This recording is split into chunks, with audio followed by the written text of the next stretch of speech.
क्योंकि अब भारत पर इस्लाम का इन्वेजन हो चुका और मुसलमान अब बसने का प्रयास करेंगे। तो इस बसने के प्रयास के क्रम में भारतीय स्थापत्य और इस्लामिक स्थापत्य का समावेशन होगा।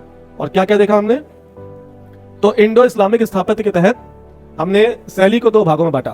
पहली दिल्ली सल्तनत का स्थापत्य और दूसरा मुगल काल का स्थापत्य। दिल्ली सल्तनत के स्थापत्य को तीन भागों में बांटा गया, याद कर पा रहे हो? पहला गुलाम वंश का स्थापत्य, दूसरा खिलजी वंश का स्थापत्य और तीसरा तुगलक वंश का स्थापत्य। तो कुव्वतुल इस्लाम हो, कुतुब मीनार हो, अलाउद्दीन का झोपड़ा हो, सुल्तानगढ़ी का मकबरा हो, बलबन द्वारा निर्मित लाल महल हो, ये सब गुलाम वंश के स्थापत्य की प्रमुख कृतियां थी।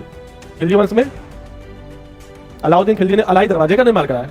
अलाई दरवाजा वही है जहां गुंबद की पहला गुंबद हमें दिखाई दिया। लेकिन क्या यह गुंबद सिस्टमेटिक और साइंटिफिक था? नहीं था। क्यों? क्योंकि ये शुरुआती चरण है, यहां पर तुम्हें इस्लामिक स्थापत्य की कुछ झलक दिखाई देनी शुरू हुई है।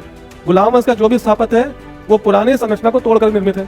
तो चाहे कुव्वतुल इस्लाम मस्जिद हो, चाहे कुतुब मीनार मस्जिद हो, चाहे ढाई दिन का झोपड़ा हो, तो इसमें इस्लामिक जो टच है वो कम है और हिंदू टच ज्यादा है। समझ गए? अलाउद्दीन खिलजी में इस्लामिक टच ज्यादा हुआ और हिंदू टच कम हुआ, तभी तुम्हें गुंबद दिखाई दिए, तभी तुम्हें घोड़े के नाल के आकार की मेहराबें दिखाई दी। मेरी बात समझे? लेकिन यह गुंबद एक व्यवस्थित और विकसित गुंबद नहीं था।